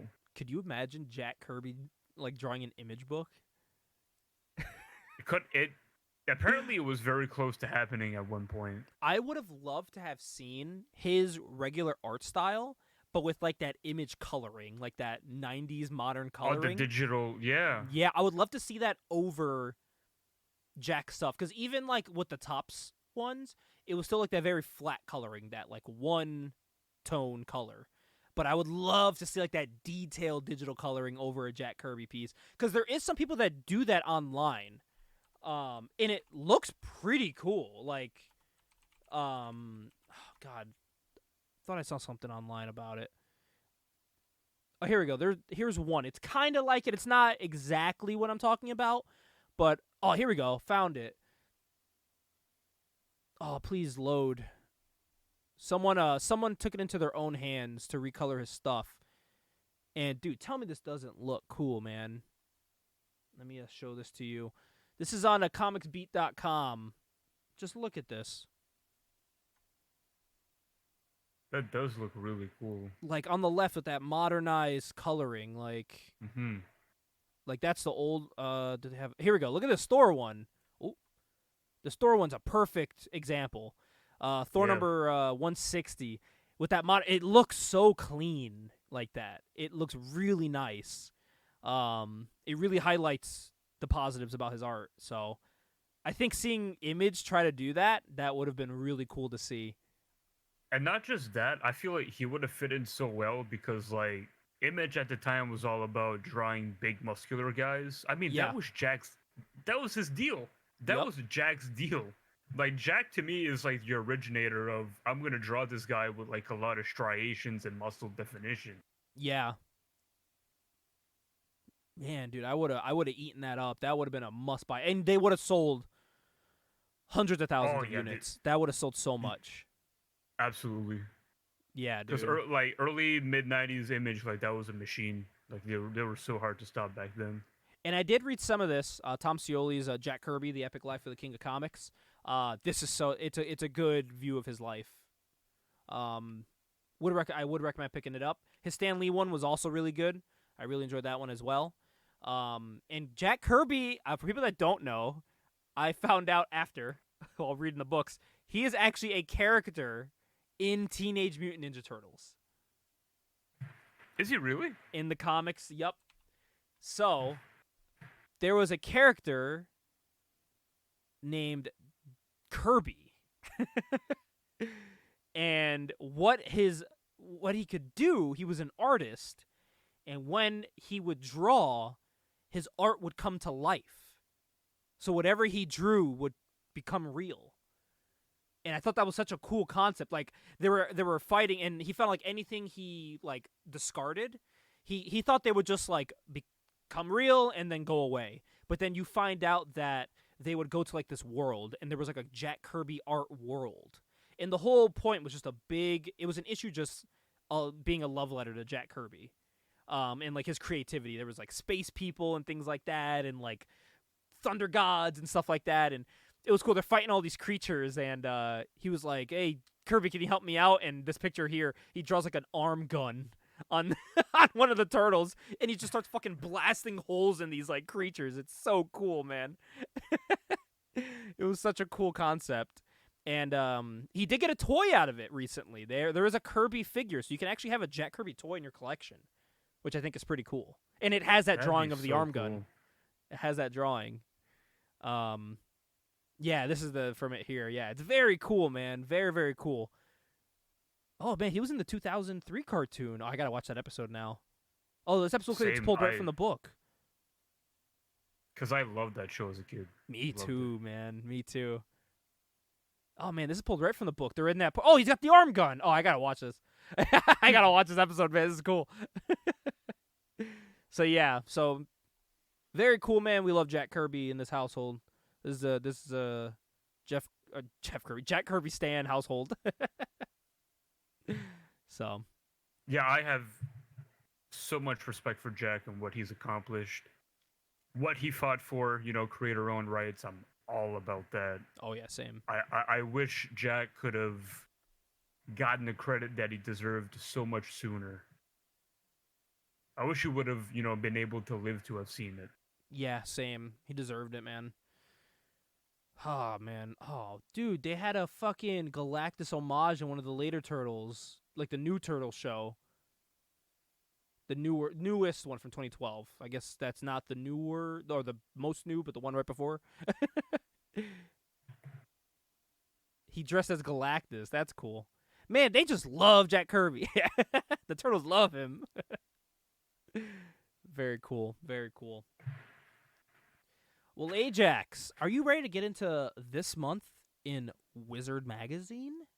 I sure am. We go right from the most high-profile, respected man in comics to one of the most controversial magazines in comics, that was disliked by many creators. And honestly, what we're going to talk about in this one, I can kind of see why. I can kind of see through the shenanigans here, and you'll see when I tell you. So we are going to be returning to Wizard number 73 from September of 1997. For some reason, this is one we were using last year, but there's just so much good stuff in this that I had to go back to it. I have the variant cover with the Sin City cover here, which is pretty cool, by Frank Miller. But we're going to look at the top 10 comics, Ajax, of 1997. This is the year I was born. Were you born 97? No, I was born in 96. 96. So you were already a year old by this time. You were alive. November of 96. Okay, so you were almost a year old. Almost. But you were out the womb. You were drinking milk, living life, man. And you didn't even know. That's right. I was like, give me that formula, motherfucker. You saw your dad's dick ready, as Gambit would say. Ooh, I'm about to make a name for myself. He was rubbing them buttery nuts all up in my mama. I saw him there. I saw him up there and said, "What's up, Doc?" Oh man, that's so fucking great, dude. Holy shit. That shit's so awesome. But before we get into the top 10, there was something, because I go through every September issue I own, and one of them was cool. It was just fun because it talked about the opening of Marvel Superhero Island, which I've been to twice. And it was just a big article. This one's from Wizard number 97. It's a little later on. I believe this is 99 or 98. It's talking about the opening of Marvel Superhero Island, and dude, every picture of that place looks like it was taken while I was there. Like because they're not allowed to update it. They have to keep it in that era, so they can't update anything. Everything is just strictly 90s, and it's the greatest place in the world. They can put new comics and like merch in, so like they were selling Deadpool and Wolverine merch, but you can't change the Adam Kubert drawings and stuff. You can't put like fucking. I'm trying to think who they can't put. Oh god, they have everyone. They have Spider-Man. They have. I think they have Iron Man. They have Captain America for sure. But you can't put like fucking Miss Marvel. You know what I mean? Or Agatha, I guess, if you want. Like, you can't put you can't put Deadpool. You know what I mean? You can't do that. Because Marvel won't allow it. But that's why I love it though, because it's like that era of comics you and I love. That like late 90s, early 2000s. It's all like that cool Adam Kubert art of just like over the top hulking muscles and stuff. So I just want to give a shout out to that. They did a little tour of it because it was freshly opened. Oh, this was 99 because we're building up to Wizard number 2000.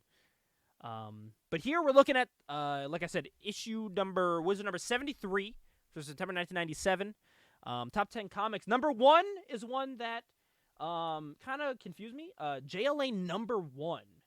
And I was curious, like, why JLA number 1? Because I know Wizard is like not big on like highlighting DC and Marvel because they love their independent creators because they will pay them a lot of money to talk about them, and Marvel and DC won't. But JLA, this was a book that was sold an estimated 104,486 units for the pre-order alone in 1996. So the way they grade these top 10 comics is not like what's the most selling. They talk to different comic shops and distributors, and they're saying, what are people walking into your shop asking to buy? And this is like the list that they compile somehow. I have no idea how. But number 2 is a book that we will be covering in the future on this show. And it's The Darkness number 1. We got to cover Darkness at some point. Another Top Cow property that I think is very underrated.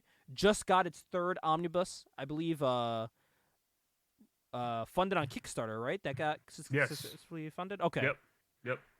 Sweet. So, yeah, people in, by this point, because that came out in 1996, it was the top 100 book of the year. And it sold about 84,648 units for the pre-order in 1996. So it sold almost as much as JLA, and actually it jumped from the number 4 spot last month up to number 2. So more people are asking about The Darkness number 1 a year later, which is crazy to me, when there's new issues coming out of Darkness. By this point, as you'll see in number 3, which is Witchblade number 1, they are actually building up to the Darkness and Witchblade crossover that's happening soon. So there's a lot of hype behind that. So that also might Which- be fueling both of these. Which also sold like gangbusters, from what I remember. Because it was two of the hottest products. This was the only Yeah. book that was more popular than Witchblade. It was the book above Witchblade, which was already their highest selling book. And it's actually a book that's still being printed to this day. We're getting new Witchblade, which is pretty cool to me. And now looking at Witchblade number 1, I want to talk about 2. It did drop for number 2 last month, but it's still a strong showing for a book that was already almost a year and a half old. This book came out in 1995. We are here in 1997, almost late 1997, and it's still in the top 3 books that people are going into shops asking for. So if there's any question of how important Witchblade was to Top Cow and Image, this is an example of that. Another one, though. When you're sorry. considered a back issue and you're still selling that well, you got to be pretty happy with that. Literally, dude. The next one here, which is one that I've seen, man. I've seen when I go to these shops and they have like their bad girl books, and it's Dark Yeah. Child. Dark Child number 1. I've never even looked into this book. I've seen it and heard of it, but I've never looked into it. This was by Maximum Press that published this. Maximum Press is known for selling things like Evangeline? I think it's Evangelion? Evangelion? I think- Evangelion? I don't know. Yeah, I don't know what the proper pronunciation is. Evangeline? But basically, Maximum Press is Liefeld's company. Yes, as well as Awesome Comics. He had a couple different Mhm. ones. Extreme also Yes. he had like 3. They also sold things like Glory, which is another female-led book that I'm actually going to be buying soon. It's at my local shop for like $20 the entire like run. So I'm probably just going to Oh buy it. wow! Yeah, I'm probably just going to buy it just to have it. And they actually had a crossover with Dark Child a couple times. So, and another thing this Maximum Press is known for, it's known for the Alan Moore run of Supreme. That was printed Which- on Maximum Press. Which I always talk about. Mm-hmm. It's Alan Moore's most overlooked run, in my opinion. And it was because of Maximum Press that came out. And Dark Child was in the top 50 best-selling books of the year of 1996.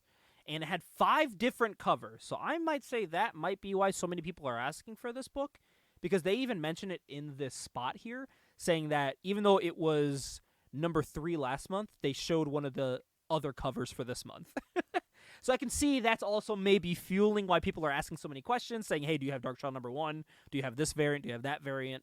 So I can kind of see why that is probably in this spot.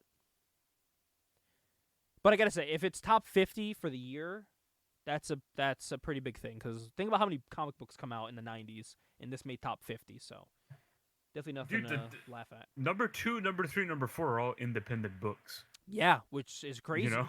It's crazy. And it keeps going. And number 5, it gets me excited because this is a book I want to review this book so fucking bad. Like, so bad. And I know when you see it, you're going to want to also. Because number 5 on this list is Body Bags number 1. Yeah, of course. This is a book I want to review so fucking bad, man. So bad.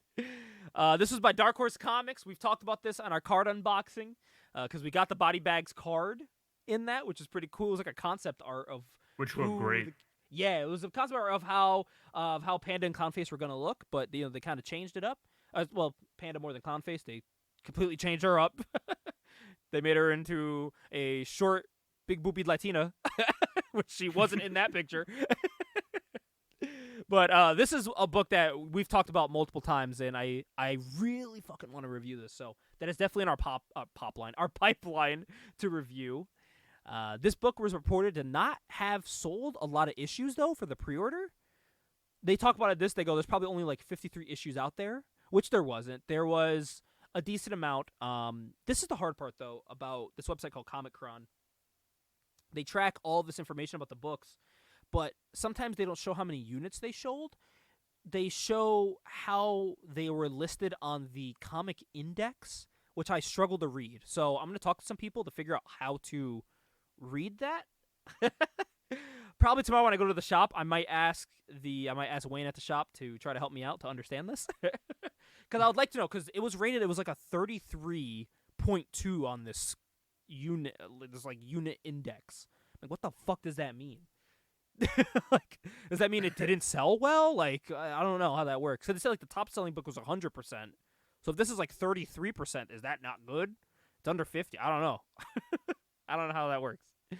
But they did say it was pretty scarce at the time, and I believe it because buying issue number 1 currently is anywhere from like $9 to $17 today if you were to buy Body Bags number 1, like the floppy of it. You can buy the trade paperback for like $20, $15, but if you want that number 1, it's like a $17 issue. Which my toxic brain wants it, but I also want the trade paperback. That's not bad though. Like it still has like some value to it. Yeah, which I think is great. Which, correct me if I'm wrong, but I believe he passed away as well. He did. Yeah. The creator Jason Pearson, he did pass away. Yeah, he did. Man, that sucks. Jason was both writing the comic and drawing it at the same time. And his art was great. It was that Joe Mad type of art. I believe he went to this. He was in that same class with Joe Mad, if I'm correct. Yeah, Gaijin Studios. Yeah, dude, this had a cool team here. It had who was in this? Oh no, Joe Mad wasn't in this. This is a studio that was built after the fact. Gaijin was okay. Yeah, that was like the label they put it under, like the music label they put it under. Jason Pearson. Oh man, I swore I saw something where he was like he worked with Joe Mad like in like a studio with him. Hence why they both have like that anime-ish style of art. Hence why this Gaijin Studios it's like stylized in that. Adam Hughes was a part of this too. This Gaijin Studios. One of my favorites. It was the studio was around from 1991 to 2010.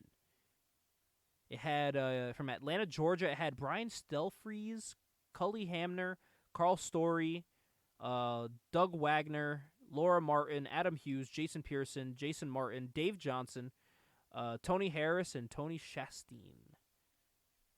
So, a lot of cool art there. But yeah, Body Bags, highly recommend. I want to read that so freaking bad.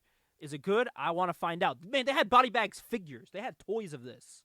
And I wanted them even as a kid, not knowing what Body Bags was. I saw them at Walmart, and I was like, what the fuck? They were by Toy Biz. Because they made that was the point they were making like Savage Dragon and Madman toys and Witchblade, and they had Body Bags, and I was like, what is this? This dude's cool. Like, he was a big hulking dude. He was cool. Number 6 on this list is Resurrection Man. This was fun to look up because when I typed in Resurrection Man number 1 to see when it came out. Oh, not. Just to correct you, Gabe, Resurrection Man is number 8. Oh, sorry. Wait, it says number 1 right there. No, I know what you mean. So number 8 on the list is Resurrection Man number 1. Yes. That's number. Thank you. I was like, wait, this is number good. 1. So when I was trying to look it up for number 1, it kept showing me like it was like 2012. I was like, what? Is this like a time traveler? But I guess they like rebooted it in 2012 with a new number 1, and it kept showing me that information instead of the original number 1.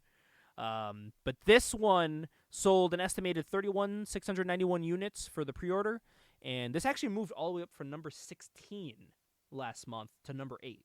So halfway up to the rankings, making its way up there. Number 9. Wait, am I an idiot? Yeah, you skipped over number 6 and number 7. That's why I said Resurrection Man was number 8. I see what you mean. All right, we're gonna backtrack. We're back. Number 6 is a confusing one. Number 6 is The Darkness number 0, which is also known as Witchblade number 10, because on the cover it's The Darkness on the cover, and on the upper left it says Darkness number 1, but the bottom right says Witchblade number 10, because technically it's in line with the Witchblade numbers, and it is actually number 10, but it's also technically number 0 for Darkness. Yeah, I don't know. Mark Silvestri, what the fuck? Little odd, confusing. But up next after that is JLA number 2. This is the one that I can see why people got upset. Okay, this is why I got confused, man. I fucked up the thing on my list that I have. So I have like a typed out list, and I got it all mixed. I was reading it left to right like an idiot. Well, the next one, number 7, is annoying because this is JLA number 2, right? JLA number 1's already on this list. Bro, if you read what the description is here, This is only on the list, literally, because Howard Porter, who's the our penciler on this, asked Wizard to keep it on the list because, quote, he likes seeing his name on the list. That is the only reason why this book is on here. That's so strange. And they admit it. And it's like a joke. But I'm like, dude, what? What? That makes no sense. Then after that comes Resurrection Man #1, which you already discussed. And now we're back on track here. Number 9, shout out and get ready. Get hyped for the MCU. It's Thunderbolts, #1. And they actually give a lot of praise to Thunderbolts #1 in this description here. They try to say a lot without spoiling it. They say like it has a really cool like ending. This takes place during the Onslaught era, so oh boy, they're supposed to be like they make you believe they're like the stand-ins for the heroes during Onslaught, but you find out they're actually bad guys. It's like The Boys, but Marvel. That's But the this, vibe I'm like, getting. This was a really close guarded secret. Yeah. So like when they did the twist that like, oh, the Thunderbolts aren't actually heroes, they're the masters of evil like in disguise. Yep. People were like, holy shit. It was a cool twist. It was like that. It was their version of the Omni-Man twist, you know? Yeah. But yeah, I mean, I'm gonna be going to the shop tomorrow. If I find Thunderbolts #1, it might be in the dollar bin, might not be. Maybe I'll pick it up because they really hyped it up for me, and I'm like, all right, I kind of want to see if they have. I mean, a whole run with Kurt Busiek writing and Mark Bagley doing art. Like, what more do you want? Yeah, I literally put that here too. I was like, dude, it's a high-profile team working on this, so Yeah.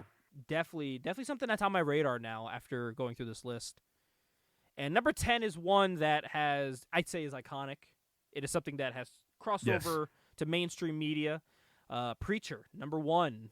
Preacher by Garth Ennis is something that has gotten a TV show. It's gotten 46 episodes, it says. It's got 4 seasons, which I think actually have 46 episodes. I have to double check. But it has a lot of episodes for a comic book adaptation. This is my dad's one of his favorite shows, besides Constantine. This was one of his top shows. And one of the books he loved reading too, growing up. Or I say growing up, but he was like 20s at this point. He was like my age. I really dislike the show compared to the book. Really? But that's just me. Yeah.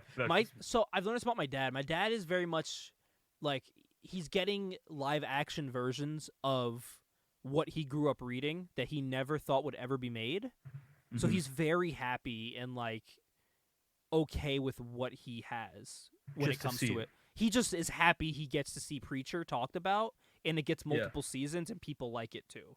It's not an obscure thing to like anymore. That's kind of his mindset. He's a glass half full kind of guy too when he wants to be. You know what I find impressive about this game?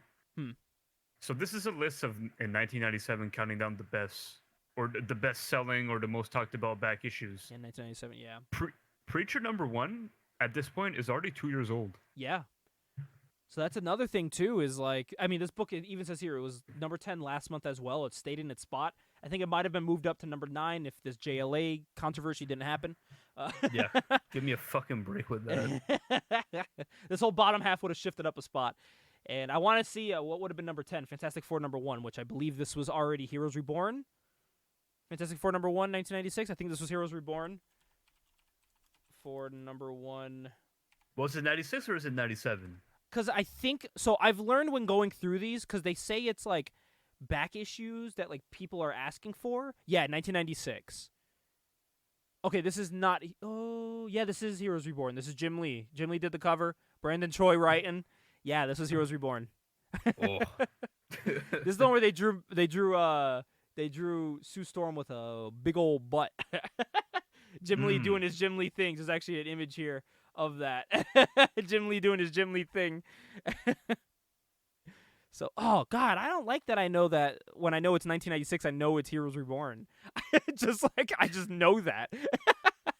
Yeah, because this is the Heroes Reborn that's not good. I just like, I don't like that just in my head.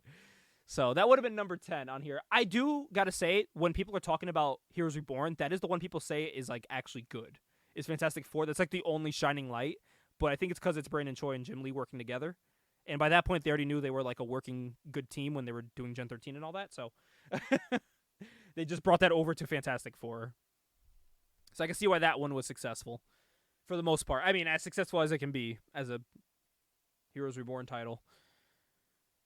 But, Ajax, that is our issue 19. We talked about such a variety of things on this show this month. Kind of blows my mind.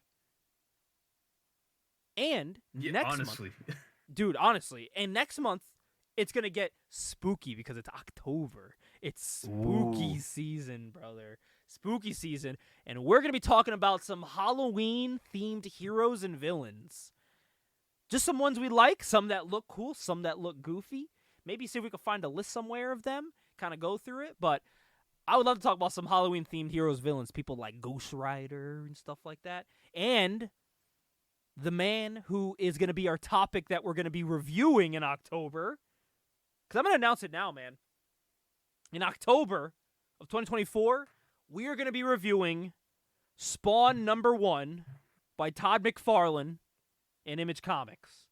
Oh, hell yeah. We're going to be reviewing our first Spawn book on this show. And it's going to be Spawn #1 for Halloween. I thought, what better time than Halloween to review Spawn? It's perfect. And then on our upcoming one-shot that you're going to be listening to in a couple days, we're going to be reviewing Joe Mad's Battle Chasers #1. This is going to be a banger of an episode. Look out for that. And we hope you guys enjoyed this episode. Go to your local shop, buy a comic book. If you don't have any local shops, go to your local bookstore, see if you can find any books. Support those, support creators, support people selling comics and graphic novels in general. If you don't have any of those, buy online. Support some people, even if it's independent sellers on like eBay or Mercari. Support some people trying to sell some comic books. I think it's a fun medium that continues to grow, and it makes me very happy, especially with all this new exciting news with DC and All In. So very excited that comics are on the up and up right now. I completely agree with Gabe. Like, if you love comic books, put your money where your mouth is. And hey, it doesn't take a lot of money to get into comic books unless you want like those big ones or if you want to get slabs, things like that. But if you just want to like get some cool covers, man, you can find some really good deals out there if you're getting into comic books. Dollar bins exist almost everywhere at local shops. They should have a lot of back issues you can go through. And if not, they got trade paperbacks if you don't want all those little single issues that you can just buy a complete story, read it, and put it to the side. Never look at it again. Or maybe you review it in a couple years. Maybe you'll like it then. Maybe I'll read, I'm trying to think of a book right now. Oh God. What's that shitty book by Frank Miller? Which one? Holy Terror? Holy Terror. Maybe I'll read Holy Terror in 5 years and love it. I won't, but but I have it for fun. I supported a local shop that day. You know, he was happy to get that out the store. It's like, please take it. Please. Dude, I went, before we end this, I literally went up to the register and Justine's looking around at like the manga stuff. She's like, oh, this looks cool. And dude, I literally hand him Holy Terror and he goes, you know, we have Astro City like on the wall, right? And I was like, I know, I saw it, but I want Holy Terror. And he was like, okay, like we have Astro City though. Like you can buy, I will give you Astro City. Like he was really trying to get me to buy Astro City, and I'm like, I came here for Holy Terror, and I'm walking out with Holy Terror. If I was the clerk working behind the counter, I would have been embarrassed as well. He was like, all right, if you guess, I guess so, if you want it. Oh man, but thank you everyone for listening. We will see you on the next one. Take care, and we'll see you then. Bye.